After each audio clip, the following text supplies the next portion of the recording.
Hmm, how does Islam and Muslim actually perceived by the society today? Hmm, Hi guys, and assalamualaikum, and also konnichiwa. My name is Muhammad Aiman bin Mude with metric number 2218525. First of all, I would like to introduce my group mate. Good day, hi everyone. My name is Muhammad Mukris bin Mamota, metric ID of 2311291. Assalamualaikum and greetings from Malaysia.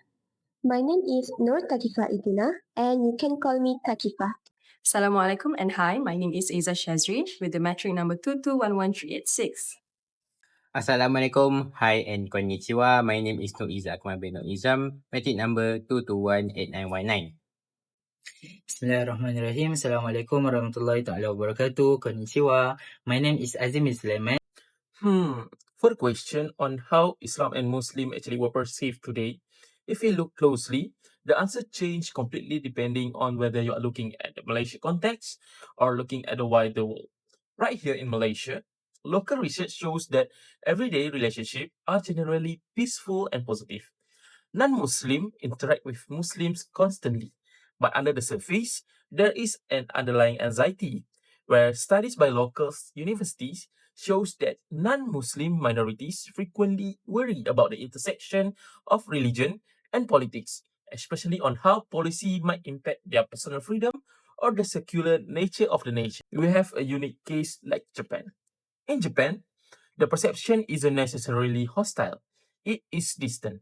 Islam is viewed as something entirely foreign because Japanese society highly values cultural homogeneity and quiet conformity. Islam is often perceived not with anger, but actually as an intensely strict lifestyle that feels incompatible with traditional Japanese social norms. So, guys, what are the actual root problems here? This goes much deeper than just a simple lack of knowledge. I will pass it to my groupmate. So in this video, I'll be discussing about the perception of non-Muslims in Malaysia. So as we know, Malaysia is a country populated dominantly by the Muslim, and it is recorded around 20 million Muslims living as of now. And other religions are to be practiced as well, and as they coexist peacefully in Malaysia. Now, this happens, we can see as our national philosophy that it highlights that all the citizens of Malaysia should believe in the existence of God. Therefore, all other religions are free to be practiced around Malaysia, despite that the country's official religion is Islam. And the perspective of non-Muslims, if we ask our non-Muslim friends what are their perception about Islam, they would say that it is a strict religion. Why? Because we as a Muslim has the obligation to perform our prayer 5 times a day. And also, they told us about the restriction on our consuming food, which is we can only consume halal food and not the haram. Halal means permissible, haram is the opposite. And also, we have the restriction of mixing of genders freely. That means there is forbid for Muslims to be with the opposing gender without a proper cause. And lastly, it is the caller to prayer is common around non-Muslim, which means that 5 times prayer have their own caller to pray, and this is practiced around Malaysia without the non-Muslims have already been customized to this practice. Globally, perception of Islam differs significantly from one country to another. In many Western countries, public opinions about Islam have been influenced by media coverage, migration debates, and international conflicts. Unfortunately, news reports often focus on terrorism, extremism, or political violence when discussing about Muslims. At the same time, there are many positive perceptions also around the world. Muslims are recognized for contribution in science, education, business, medicine, and humanitarian work.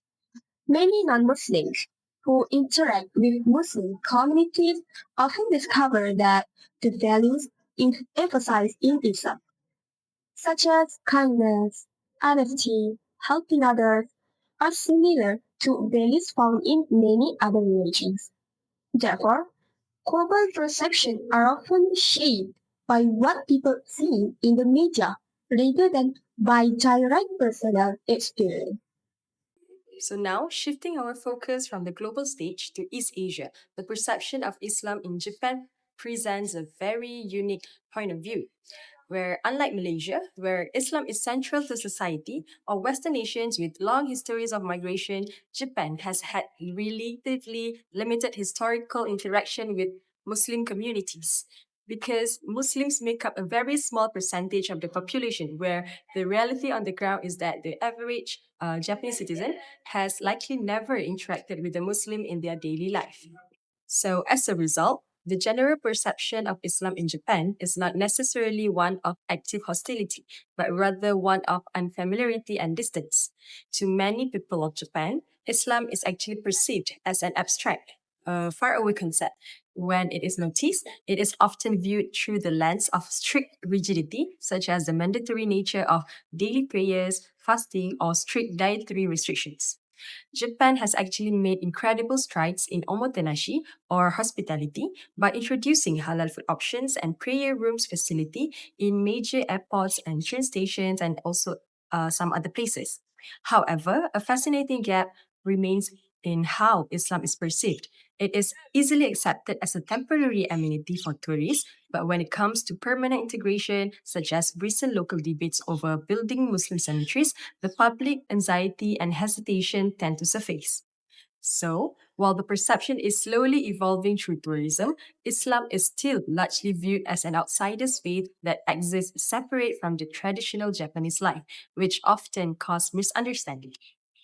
One of the main reasons why misunderstanding about Islam continue to exist is the lack of interaction between Muslim and non-Muslims.